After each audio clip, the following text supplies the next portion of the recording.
Oke, sahabat-sahabat Garuda, ada sebuah video yang sangat menarik yang perlu kita tonton bersama dan mari kita bahas bersama, dan silakan dikomentari di kolom komentar bahwa dalam bagaimana timnas Indonesia dalam ajang kualifikasi Piala Dunia 2026 zona Asia yang dipimpin di PSSI oleh Bapak Erick Thohir, bahwa dalam membangun timnas Indonesia memang tidak mudah, tidak semudah membalikan telapak tangan ya. Meskipun dari para pembenci dan juga para kritikus yang terus memberikan statement dan juga menerasikan beberapa komentarnya ya, ada bahkan ya mulai berhasil memicu bagaimana supporter yang dulu-dulunya kuat dan dalam dulu-dulunya supporter ini satu komando, bahkan saat ini mulai terpecah belah ya. Dan sepertinya mereka ini sudah berhasil memecah belah bagaimana supporter timnas Indonesia dalam memberikan dukungan. Sahabat-sahabat Garuda, tak lupa saya ucapkan selamat datang dan selamat bergabung kepada Ole Romani yang telah berhasil dan juga mengambil sumpahnya menjadi warga negara Indonesia, dan tentunya ini adalah gebrakan yang sangat nyata pula bagaimana timnas Indonesia yang semakin nyata untuk bermentas ke Piala Dunia. For you, what year Indonesia gonna go to World Cup? We're gonna play last round this year, and then we go to World Cup. Okay, so you believe this year we're gonna go? Yes, I really believe that it's possible. I mean, please bring us, please bring us to World Cup, please. Inshallah. Because Indonesia is one of the best football fans, you know. Yes, 100%. Yeah, because we love so much, but we never go. So if you make it, you our hero, you bro. You our hero.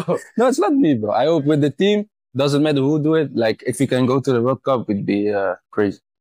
Sebenarnya saya tidak tahu banyak tentang sepak bola Indonesia waktu itu, dan yang pertama saya tidak mau, saya bicara sama agent, saya tidak bersedia karena sudah main di Eropa kan, saya mau jalankan karir saya di Eropa. Tapi dia bilang tolong cek di YouTube kan, fanatisme supporter masyarakat Indonesia. Waktu itu saya cek sedikit beberapa pertandingan, saya lihat wah luar biasa, sangat luar biasa.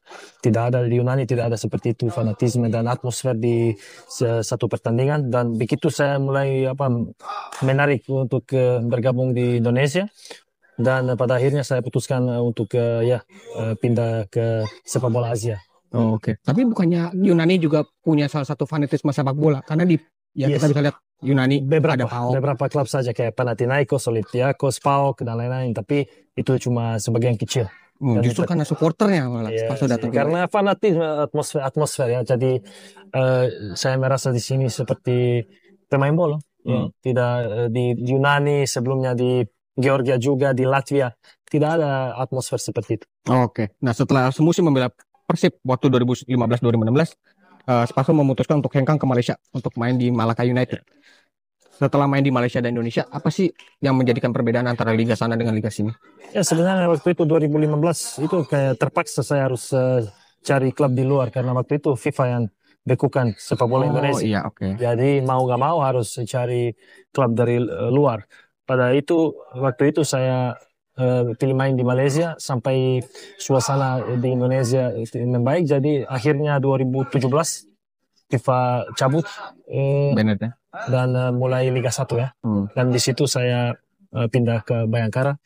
Dan apa perbedaannya? Saya pikir juga itu atmosfer fanatisme masyarakat di Malaysia tidak sebagus di Indonesia. Berarti Indonesia menurut Spaso adalah yang paling terbaik untuk yang paling terbaik dan bukan cuma saya, banyak yang pemain bilang seperti itu. Makanya pemain asing suka datang sini karena di sini sebagai seorang pemain bola merasa istimewa.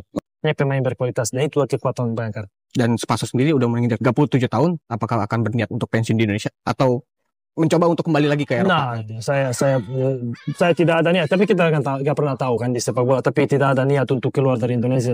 Saya menikmati main di sini.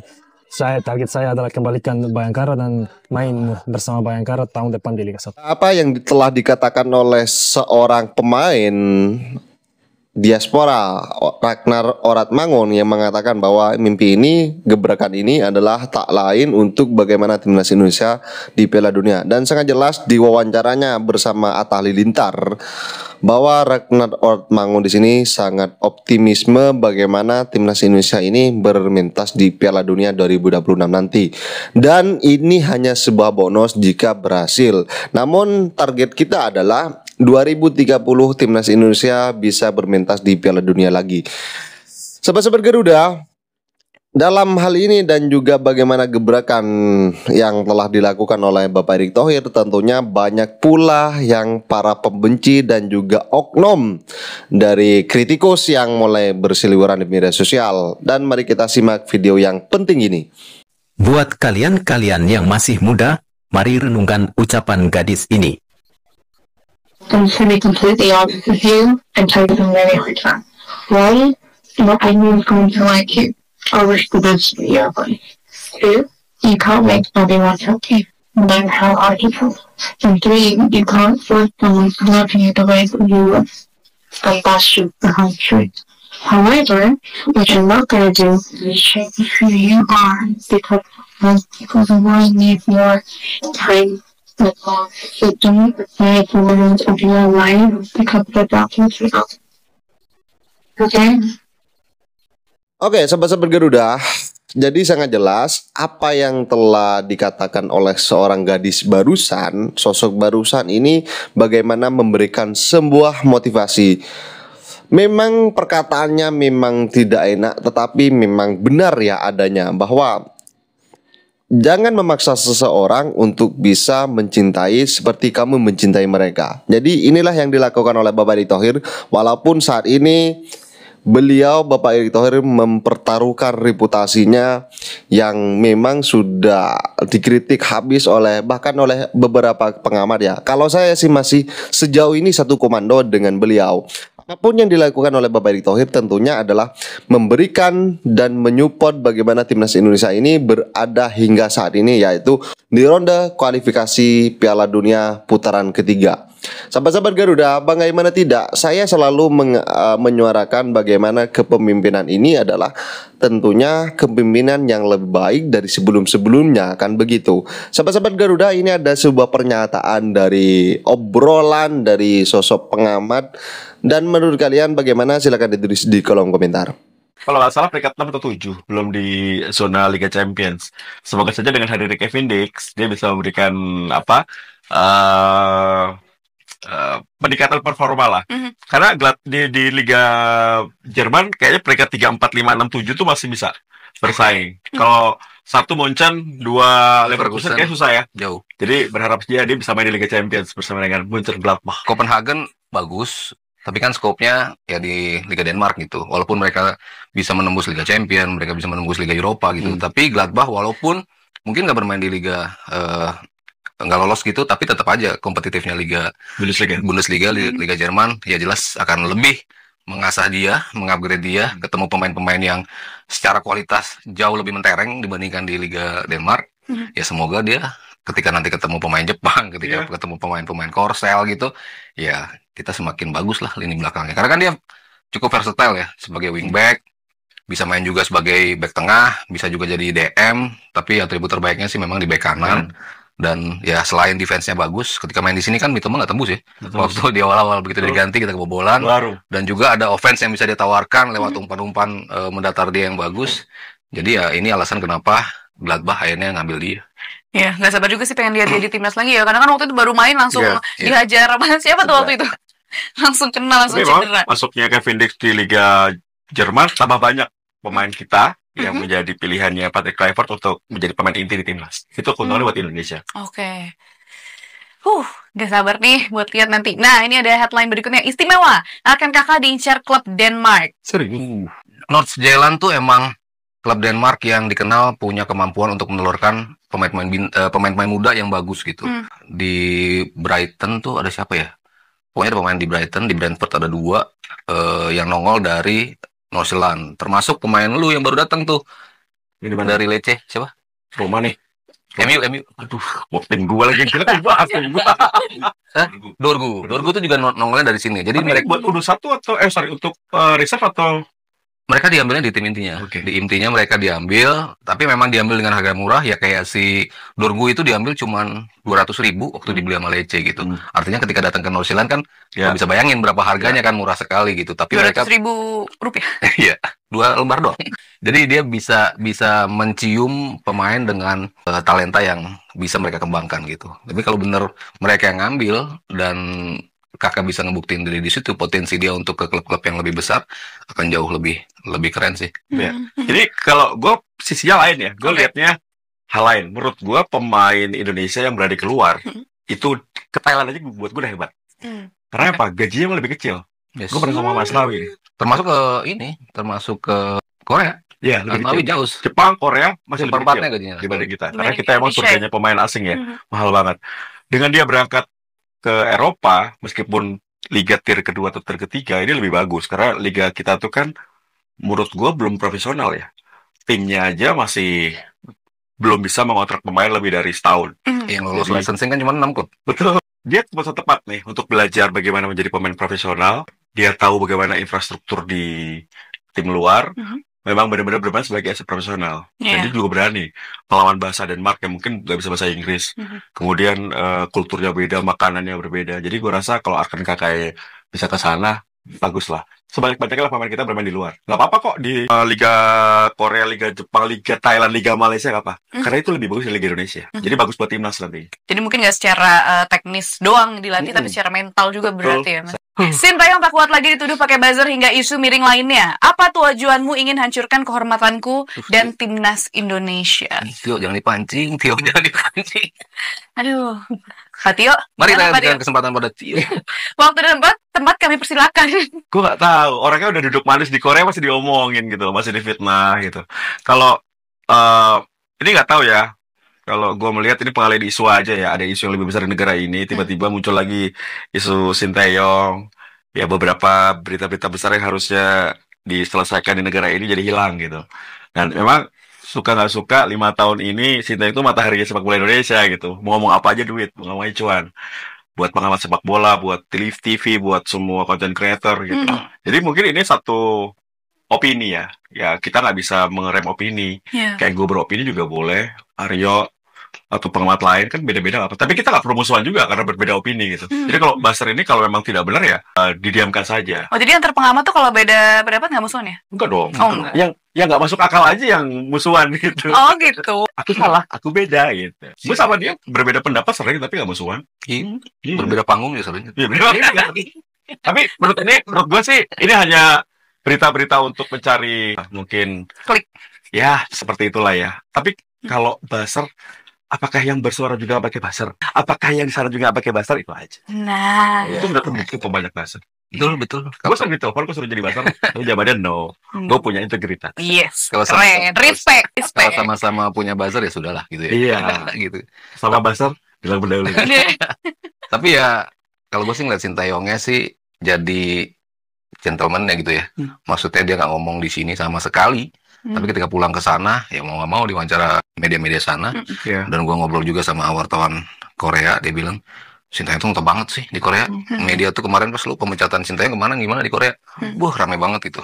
Maksudnya yang latih negara dengan peringkat 128 tuh sebetulnya ngapain sih diributin gitu. Tapi ternyata value dia tuh di sana tuh besar sekali gitu. Dan ya akhirnya kan kita dikasih kesempatan untuk mendengar dari dua sisi jadinya gitu kan. Ketika di sini kita mendengar dari satu sisi, tapi ketika JJ bersuara, ketika Coach Jin bersuara, dan akhirnya Sintayong ngomong di media sana, akhirnya kan kita bisa melihat perspektif yang berbeda gitu kan. Sisi sini bagaimana, sisi sana bagaimana, dan sudahlah kita akhirnya yang bisa menyimpulkan sendiri gitu. Akhirnya bisa, paling nggak kita ada komparasi dua sudut pandang gitu. Tapi ya kalau dia diserang terus cuma ya lucu juga gitu loh. Dia udah, maksudnya kita kan diminta untuk move on kan. Kita diminta move on tapi masih ada aja gitu yang ngekait-kaitin segalanya dengan dia. Ketika kita ngebahas Sintayong di sini, kita dianggap buzzer Sintayong, padahal kan ya media ya pasti harus melihat dari dua sisi. Kalau kita harus berbicara tentang Sintayong yang mungkin narasinya kurang sesuai, ya itu kan bukan fakta gitu kan, tetap fakta gitu. Tapi kan ada yang melihatnya sebagai hal yang kita terlalu pro Sintayong, ya enggak juga. Kita kasih pasti ngomongnya ya sesuai fakta lah gitu. Ya, gue suka bahasanya sesuai fakta. Jadi kita kan mendukung tim nasionalnya. Siapapun pelatih tim nasional kita akan support. Yes. Tapi sebagai pengamat olahraga, pengamat sepak bola, kalau ada yang nyeleneh, pasti kita harus berbicara dong. Gak mungkin kita yang mengiyakan sebuah, nah ini bahasa gini, jangan membenarkan sebuah kesalahan. Nah, itu harus dibenarkan. Tapi ketika kita benar ya, seperti saya dibilang pengamat. Gak apa-apa, YouTube, gak apa-apa. Jadi banyak banget tuh. Kata istri gue, satu caranya adalah gak usah dibaca. Karena ketika kita menyuarakan benar, pasti akan ada pro dan kontra, itu biasa. Gitu. Tapi jangan sampai kita membenarkan yang sebuah yang salah. Gitu. Itu yang gue pegang sampai saat ini. Dan sebenarnya dengan semua sorotan yang muncul, tapi kita berdoakan yang terbaik lah buat Coach Sin. 5 tahun dia sudah memberikan tetap Kamsahamnida. Lagian dengan sorotan sebesar itu nggak cuma Indonesia, bahkan di Korea kayak gitu. Mas Sabto tadi bilang, Mas Tio juga bilang di Korea ternyata sebesar itu juga beritanya, berarti kan menggambarkan seberapa besar impact dia juga kan berarti. Karena kita memiliki masyarakat sepak bola terluas di dunia. Kita memang tidak pernah masuk Piala Dunia, tapi dengan kalau menurut gue sih, dari 280 juta, mungkin 25%-nya adalah pecinta sepak bola yang aktif di sosial media. Itu yang membuat, seperti di Korea pun, kalau mereka boleh ya, artis mereka menyerap. Oke, sahabat-sahabat Garuda, jadi bagaimana? Kalian setuju atau tidak oleh Tio Nugroho dan Bung Aryo dan sosok siapa yang wanita itu, bahwa memang adanya yang dilakukan oleh Bapak Erick Thohir ini adalah sesuatu yang memang menggebrak, dan juga bagaimana loyalty yang dilakukan oleh Bapak Erick Thohir itu adalah sesuatu yang memang membawa Garuda ke Piala Dunia atau di Piala Asia nanti. Kalau kita tergantung sama Pak Erick terus, sistem yang nggak dibenahi, nanti Pak Erick selesai ya kita ulang dari nol lagi. Tapi boleh nggak sih? Kalau kita kehilangan Pak Erick Thohir, kita kelam loh. Saya bukan pro Pak Erick, bukan benci Pak Erick. Tapi kenyataannya Pak Erick itu punya power. Menteri BUMN, terus dekat dengan punya manajerial tentang sportnya bagus, sport manajemennya bagus. Penggantinya siapa? Apakah kita akan mundur lagi nih? Itu jadi sebetulnya pengganti penerusnya nanti siapa? Kan kita nggak bisa bergantung dengan beliau terus. Beliau sudah meletakkan fondasinya ini bagus, tapi kan beliau nggak mungkin ada di PSSI terus, kan ada batasnya apapun itu ya. Baik secara organisasi maupun hal-hal yang lain lah gitu. Itu juga mesti dipikirkan. Itu jangan kita terpaku dengan apa yang ada sekarang, tapi kemudian lupa melakukan regenerasi seperti Manchester United, ya kan? Ada kesinggung betul, saya setuju. Tapi benar kan? Jangan mencintai sosoknya, jangan mencintai Sir Alex Ferguson. Ferguson bagus, tapi benahi sistemnya. Tapi katanya itu juga imbas karena karena Fergie juga. Nah makanya itu, jangan terlalu tergantung. Kalau bukan David Moyes dulu katanya udah aman. Orang Pep Guardiola katanya. Kalau kita tergantung sama Pak Erick terus, sistem yang nggak dibenahi, nanti Pak Erick selesai ya kita ulang dari nol lagi. Justru kalau nanti ada penerus yang lebih baik dari Pak Erick Thohir akan dikenang sebagai peletak fondasi PSSI yang baru, kan gitu kan. Sahabat-sahabat Garuda, sebenarnya juga berbicara dari Bung Tio Nugroho, beliau pernah menolak bagaimana kepemimpinan dari, katanya ini ya, katanya pula bahwa Tio Nugroho ini tidak satu komando, maka pantas pula Bung Tio Nugroho ini juga mengatakan bahwa ini bukan soal pro dan kontra terhadap Erick Thohir, kan begitu. Tetapi sahabat-sahabat Garuda, sejauh ini saya masih optimisme bagaimana kepemimpinan dari Bapak Erick Thohir adalah sesuatu yang memang gebrakannya, transformasinya yang sangat nyata. Bagaimana kerjasama dari Bapak Erick Thohir bersama FIFA, KNVB, dan juga Liga Jepang tentang perwasitan, kemudian ada coaching edukator, kan begitu ya. Sahabat-sahabat Garuda, bagaimana tanggapan kalian? Silahkan ditulis di kolom komentar, dan jangan lupa like dan subscribe channel ini agar kalian tidak ketinggalan informasi penting khususnya Timnas Indonesia. Salam sepak bola keren, salam sepak bola bersih bersama Bapak Erick Thohir Timnas Garuda Jaya bersama saya. Salam olahraga kita Garuda.